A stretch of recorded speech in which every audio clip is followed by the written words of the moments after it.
A Pail of Air by Fritz Leiber. This story appeared in Galaxy Science Fiction December of 1951. Extensive research by Project Gutenberg did not uncover any evidence that the copyright on this publication was renewed. Pa had sent me out to get an extra pail of air. I'd just about scooped it full, and most of the warmth had leaked from my fingers when I saw the thing. You know, at first I thought it was a young lady. Yes, a beautiful young lady's face, all glowing in the dark and looking at me from the 5th floor of the opposite apartment, which hereabouts is the floor just above the white blanket of frozen air. I'd never seen a live young lady before, except in the old magazines. Sis is just a kid, and Ma is pretty sick and miserable. And it gave me such a start that I dropped the pail.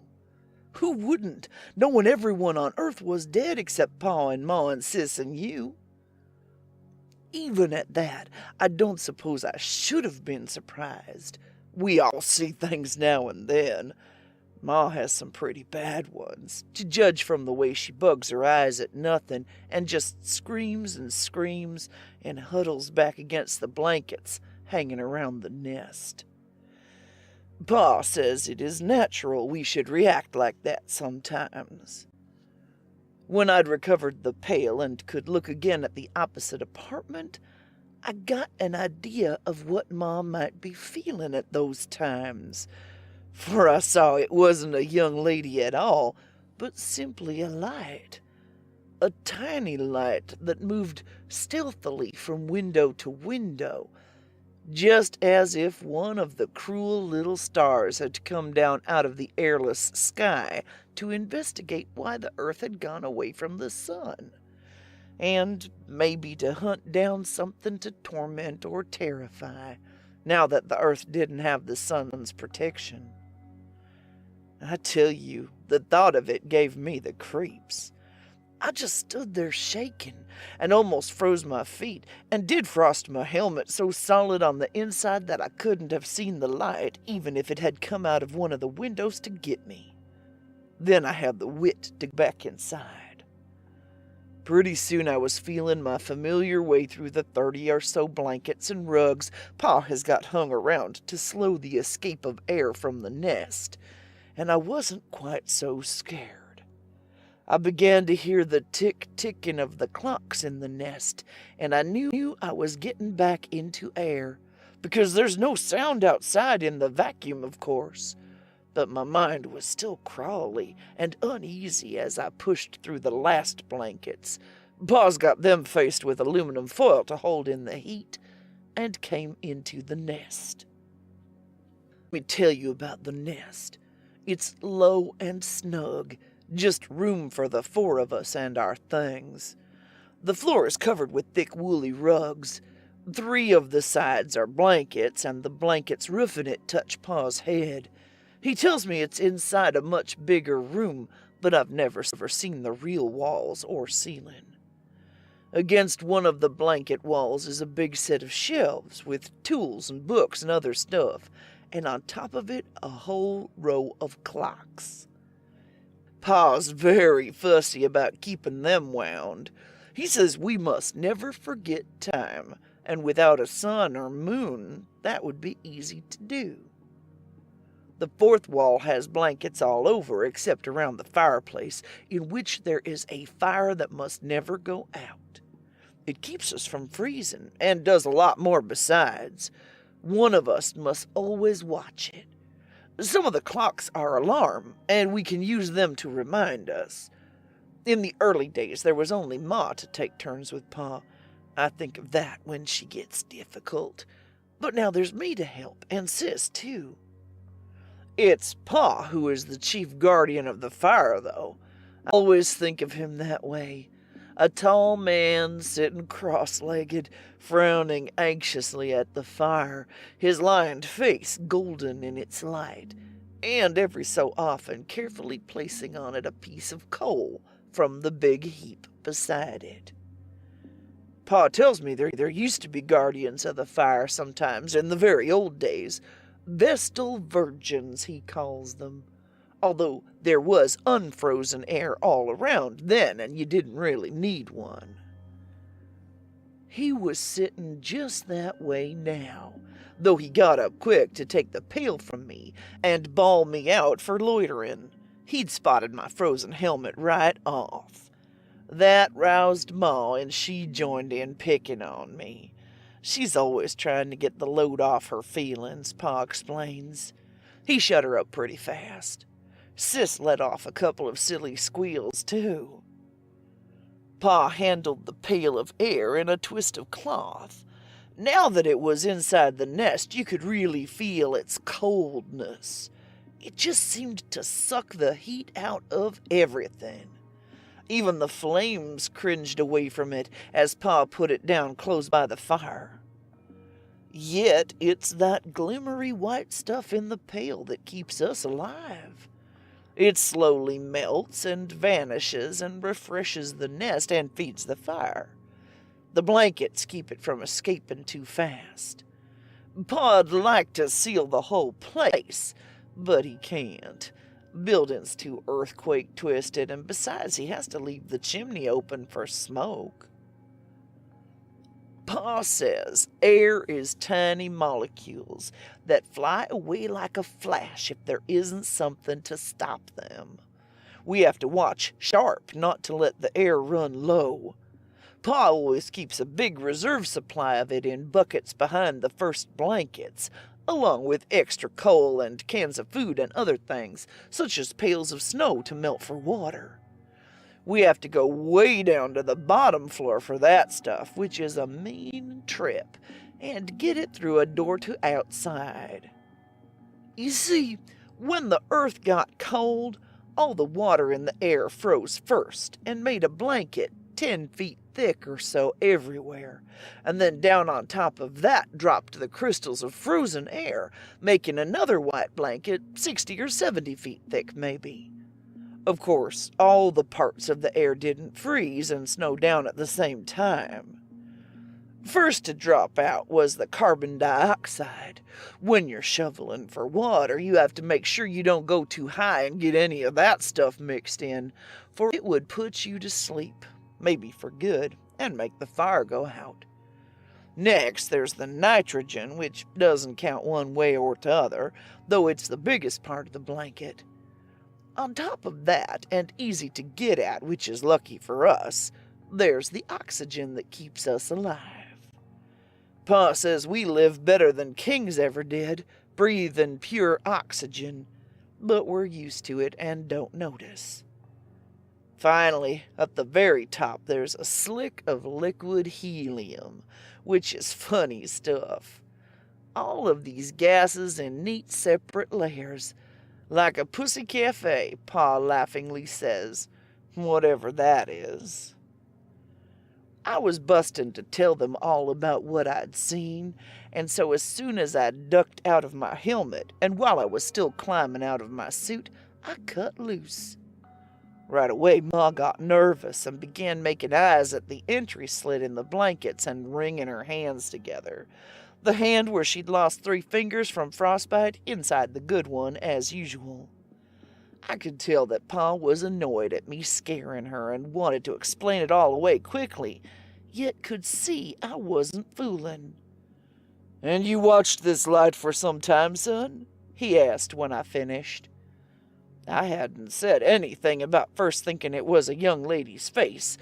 Somehow that part embarrassed me. Long enough for it to pass 5 windows and go to the next floor. And it didn't look like stray electricity or crawling liquid or starlight focused by a growing crystal or anything like that. He wasn't just making up those ideas. Odd things happen in a world that's about as cold as can be, and just when you think matter would be frozen dead, it takes on a strange new life. A slimy stuff comes crawling toward the nest, just like an animal snuffing for heat. That's the liquid helium. And once, when I was little, a bolt of lightning, not even Pa could figure where it came from, hit the nearby steeple and crawled up and down it for weeks until the glow finally died. "Not like anything I ever saw," I told him. He stood for a moment, frowning. Then, "I'll go out with you and you show it to me," he said. Ma raised a howl at the idea of being left alone, and Sis joined in too, but Pa quieted them. We started climbing into our outside clothes. Mine had been warming by the fire. Pa made them.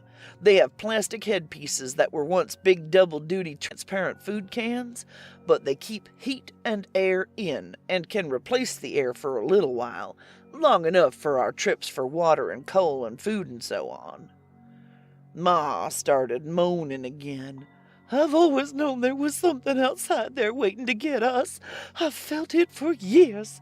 Something that's part of the cold and hates all warmth and wants to destroy the nest. It's been watching us all this time and now it's coming after us. It'll get you and then come for me. Don't go, Harry." Pa had everything on but his helmet. He knelt by the fireplace and reached in and shook the long metal rod that goes up the chimney and knocks off the ice that keeps trying to clog it. Once a week he goes up on the roof to check if it's working all right. That's our worst trip, and Pa won't let me make it alone. "Sis," Pa said quietly, "come watch the fire. Keep an eye on the air, too. If it gets low, or doesn't seem to be boiling fast enough, fetch another bucket from behind the blanket. But mind your hands. Use the cloth to pick up the bucket." Sis quit helping Ma be frightened and came over and did as she was told.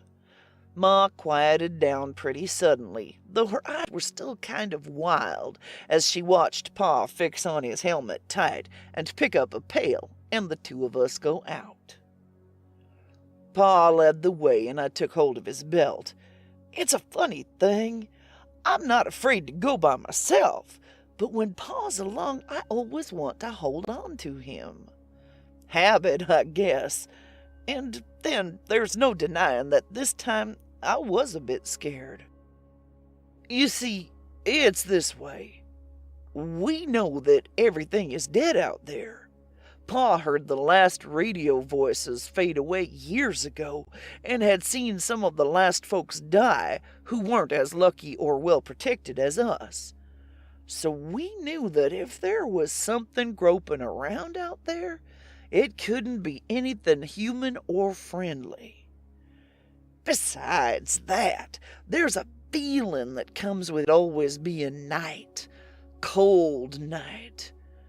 Pa says there used to be some of that feeling even in the old days, but then every morning the sun would come out and chase it away.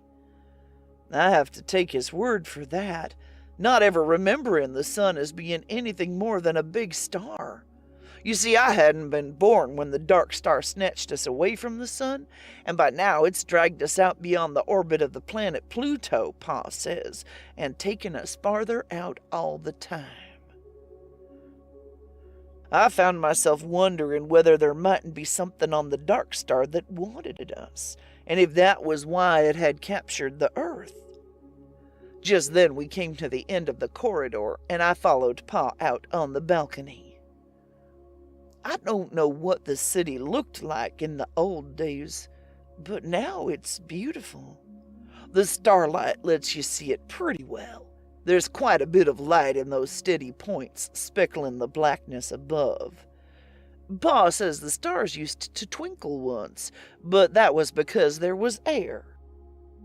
We are on a hill, and the shimmery plain drops away from us and then flattens out, cut up into neat squares by the troughs that used to be streets. I sometimes make my mashed potatoes look like it before I pour on the gravy. Some taller buildings push up out of the feathery plain, topped by rounded caps of air crystals, like the fur hood Ma wears, only wider. On those buildings you can see the darker squares of windows, underlined by white dashes of air crystals. Some of them are on a slant, for many of the buildings are pretty badly twisted by the quakes and all the rest that happened when the Dark Star captured the Earth. Here and there a few icicles hang. Water icicles from the first days of the cold. Other icicles of frozen air that melted on the roofs and dripped and froze again. Sometimes one of those icicles will catch the light of a star and send it to you so brightly you think the star has swooped into the city. That was one of the things Pa had been thinking of when I told him about the light, but I had thought of it myself first and known it wasn't so. He touched his helmet to mine so we could talk easier, and he asked me to point out the windows to him. But there wasn't any light moving around inside them now, or anywhere else. To my surprise, Pa didn't bawl me out and tell me I'd been seeing things. He looked all around quite a while after filling his pail, and just as we were going inside, he whipped around without warning, as if to take some peeping thing off guard. I could feel it too. The old peace was gone. There was something lurking out there, watching, waiting, getting ready. Inside, he said to me, touching helmets, "If you see something like that again, son, don't tell the others. Your ma's sort of nervous these days, and we owe her all the feeling of safety we can give her. Once, it was when your sister was born, I was ready to give up and die, but your mother kept me trying. Another time, she kept the fire going a whole week all by herself when I was sick. Nursed me and took care of the two of you too. You know that game we sometimes play? Sitting in a square in the nest, tossing a ball around? Courage is like a ball, son. A person can hold it only so long, and then he's got to toss it to someone else. When it's tossed your way, you've got to catch it and hold it tight, and hope there'll be someone else to toss it to when you get tired of being brave."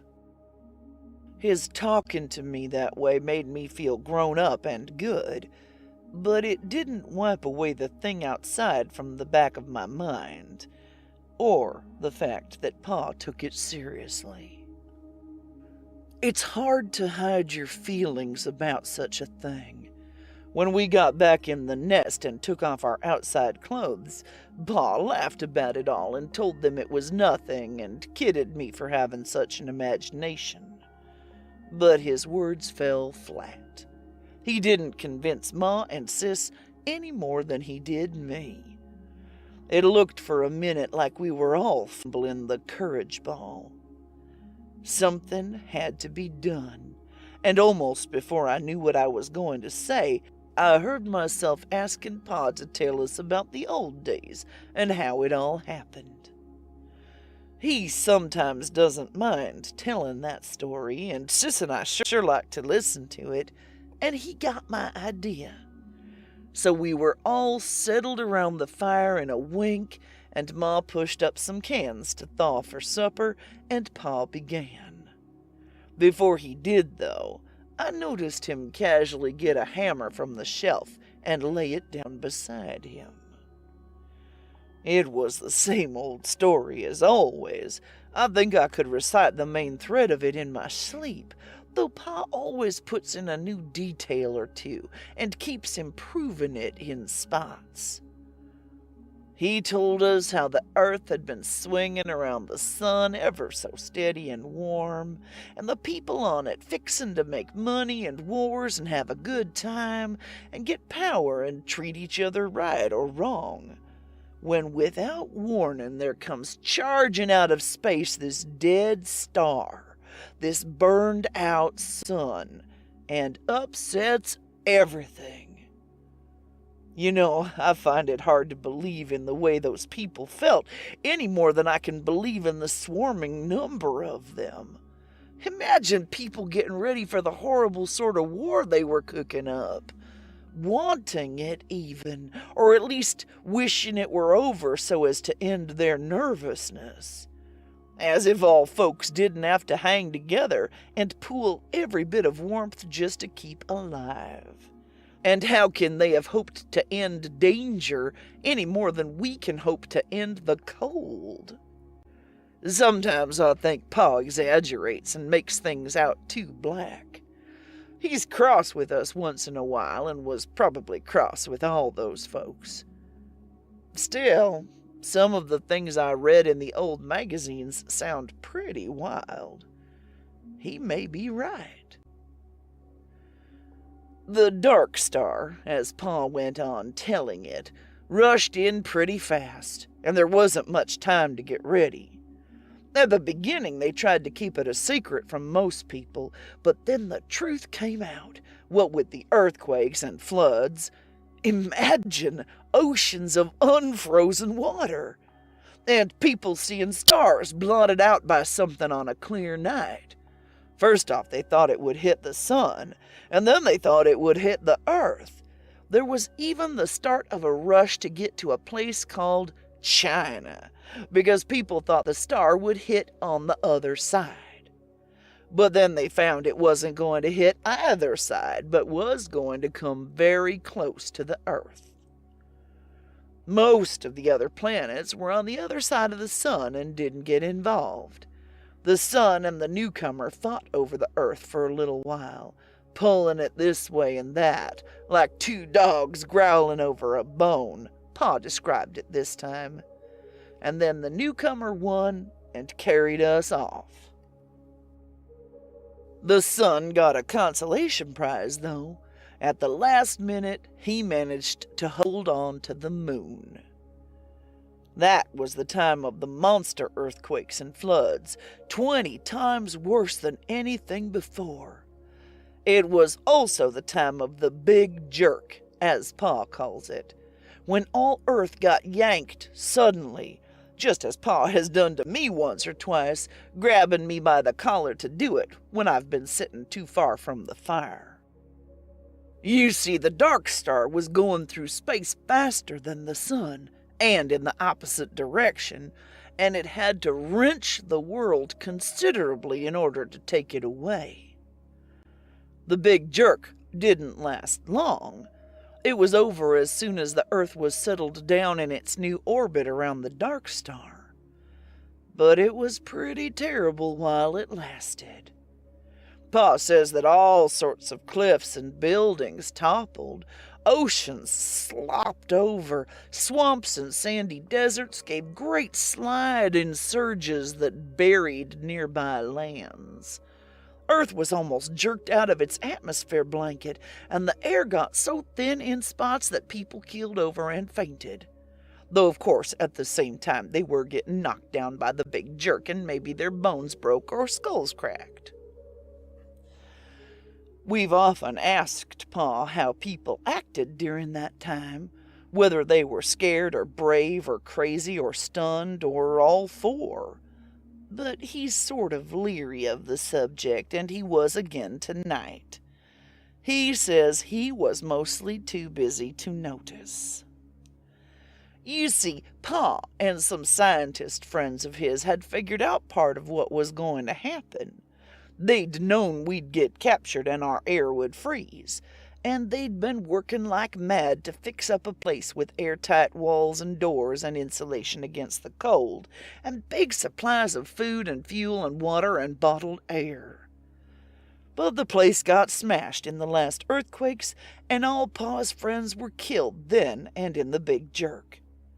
So he had to start over and throw the nest together quick without any advantages, just using any stuff he could lay his hands on. I guess he's telling pretty much the truth when he says he didn't have any time to keep an eye on how other folks behaved, either then or in the big freeze that followed. Followed very quick, both because the Dark Star was pulling us away very fast, and because Earth's rotation had been slowed in the tug of war, so that the nights were 10 old nights long. Still, I've got an idea of some of the things that happened from the frozen folk I've seen. a few of them in other rooms in our building, others clustered around the furnaces in the basements where we go for coal. In one of the rooms, an old man sits stiff in a chair with an arm and a leg in splints. In another, a man and woman are huddled together in a bed with heaps of covers over them. You can just see their heads peeking out close together. And in another, a beautiful young lady is sitting with a pile of wraps huddled around her, looking hopefully toward the door, as if waiting for someone who never came back with warmth and food. They're all still and stiff as statues, of course, but just like life. Pa showed them to me once in quick winks of his flashlight, when he still had a fair supply of batteries and could afford to waste a little light. They scared me pretty bad and made my heart pound, especially the young lady. Now, with Pa telling his story for the umpteenth time to take our minds off another scare, I got to thinking of the frozen folk again. All of a sudden, I got an idea that scared me worse than anything yet. You see, I'd just remembered the face I'd thought I'd seen in the window. I'd forgotten about that on account of trying to hide it from the others. What, I asked myself, if the frozen folk were coming to life? What if they were like the liquid helium that got a new lease on life and started crawling toward the heat just when you thought its molecules ought to freeze solid forever? Or like the electricity that moves endlessly when it's just about as cold as that? What if the ever-growing cold, with the temperature creeping down the last few degrees to the last zero, had mysteriously wakened the frozen folk to life? Not warm-blooded life, but something icy and horrible. That was a worse idea than the one about something coming down from the dark star to get us. Or maybe, I thought, both ideas might be true. Something coming down from the dark star and making the frozen folk move, using them to do its work. That would fit with both things I'd seen, the beautiful young lady and the moving star-like light.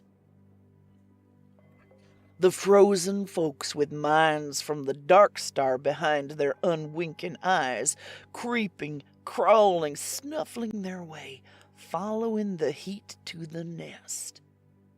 I tell you, that thought gave me a very bad turn, and I wanted very badly to tell the others my fears.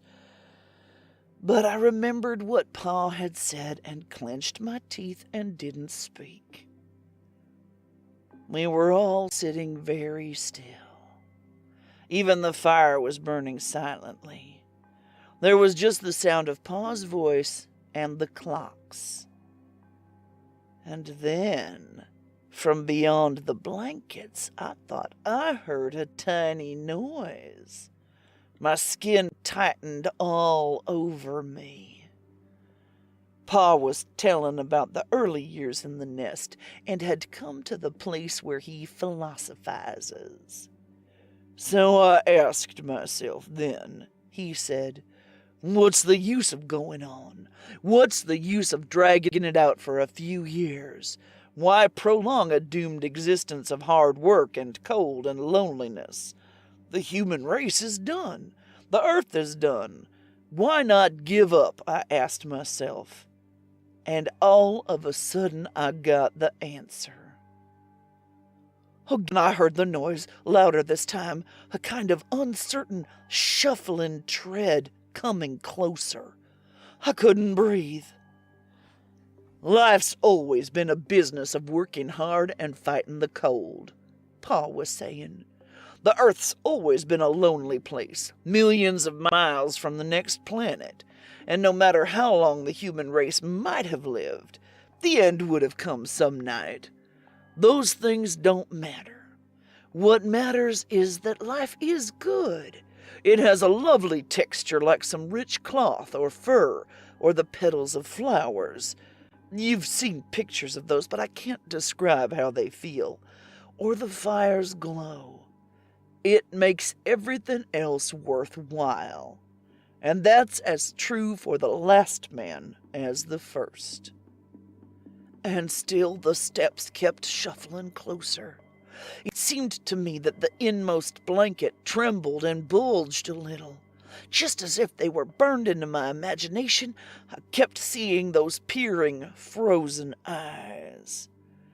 So right then and there, Pa went on, and now I could tell that he heard the steps too, and was talking loud so we maybe wouldn't hear them. Right then and there I told myself that I was going on as if we had all eternity ahead of us. I'd have children and teach them all I could. I'd get them to read books. I'd plan for the future, try to enlarge and seal the nest. I'd do what I could to keep everything beautiful and growing. I'd keep alive my feeling of wonder even at the cold and the dark and the distant stars. But then the blanket actually did move and lift, and there was a bright light somewhere behind it. Pa's voice stopped, and his eyes turned to the widening slit, and his hand went out until it touched and gripped the handle of the hammer beside him. In through the blanket stepped the beautiful young lady. She stood there looking at us the strangest way, and she carried something bright and unwinking in her hand. And two other faces peered over her shoulders, men's faces, white and staring. Well, my heart couldn't have been stopped for more than 4 or 5 beats before I realized she was wearing a suit and helmet like Pa's homemade ones, only fancier, and that the men were too, and that the frozen folk certainly wouldn't be wearing those. Also, I noticed that the bright thing in her hand was just a kind of flashlight. The silence kept on while I swallowed hard a couple of times, and after that there was all sorts of jabbering and commotion. They were simply people, you see. We hadn't been the only ones to survive. We'd just thought so for natural enough reasons. These 3 people had survived and quite a few others with them, and when we found out how they'd survived, Pa let out the biggest whoop of joy. They were from Los Alamos, and they were getting their heat and power from atomic energy. Just using the uranium and plutonium intended for bombs, they had enough to go on for thousands of years. They had a regular little airtight city with airlocks and all. They even generated electric light and grew plants and animals by this. At this, Pa let out a second whoop, waking Ma from her faint. But if we were flabbergasted at them, they were double flabbergasted at us. One of the men kept saying, "But it's impossible, I tell you. You can't maintain an air supply without hermetic sealing. It's simply impossible." That was after he had got his helmet off and was using our air. Meanwhile, the young lady kept looking around at us as if we were saints, and telling us we'd done something amazing, and suddenly she broke down and cried. They'd been scouting around for survivors, but they never expected to find any in a place like this. They had rocket ships at Los Alamos and plenty of chemical fuel. As for liquid oxygen, all you had to do was go out and shovel the air blanket at the top level.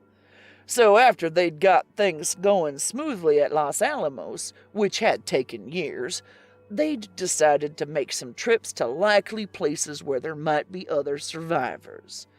No good trying long-distance radio signals, of course, since there was no atmosphere to carry them around the curve of the Earth. Well, they'd found other colonies at Argonne and Brookhaven and way around the world at Harwell and Tanatuva. And now they'd been giving our city a look, not really expecting to find anything. But they had an instrument that noticed the faintest heat waves, and it had told them there was something warm down here, so they landed to investigate. Of course, we hadn't heard them land since there was no air to carry the sound, and they'd had to investigate around quite a while before finding us. Their instruments had given them a wrong steer, and they'd wasted some time in the building across the street. By now, all 5 adults were talking like 60.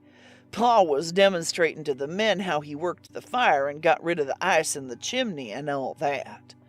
Ma had perked up wonderfully and was showing the young lady her cooking and sewing stuff, and even asking about how the women dressed at Los Alamos. The strangers marveled at everything and praised it to the skies. I could tell from the way they wrinkled their noses that they found the nest a bit smelly, but they never mentioned that at all, and just asked bushels of questions. In fact, there was so much talking and excitement that Pa forgot about things, and it wasn't until they were all getting groggy that he looked and found the air had all boiled away in the pail. He got another bucket of air quick from behind the blankets. Of course, that started them all laughing and jabbering again. The newcomers even got a little drunk. They weren't used to so much oxygen. Funny thing, though, I didn't do much talking at all, and Sis hung on to Ma all the time and hid her face when anybody looked at her.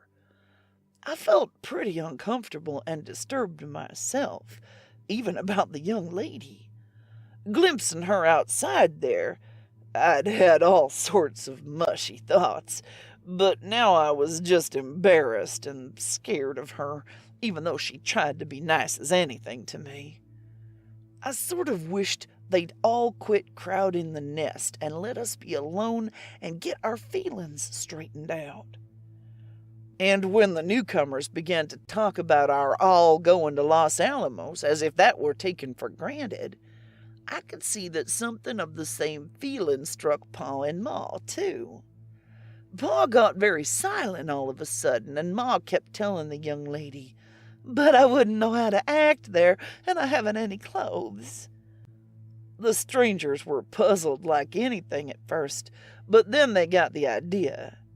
As Pa kept saying, "It just doesn't seem right to let this fire go out." Well, the strangers are gone, but they're coming back. It hasn't been decided yet just what will happen. Maybe the nest will be kept up as what one of the strangers called a survival school. Or maybe we will join the pioneers who are going to try to establish a new colony at the uranium mines at Great Slave Lake or in the Congo. Of course, now that the strangers are gone, I've been thinking a lot about Los Alamos and those other tremendous colonies. I have a hankering to see them for myself. You ask me, Pa wants to see them too. He's been getting pretty thoughtful, watching Ma and Sis perk up. "It's different now that we know others are alive," he explains to me. "Your mother doesn't feel so hopeless anymore.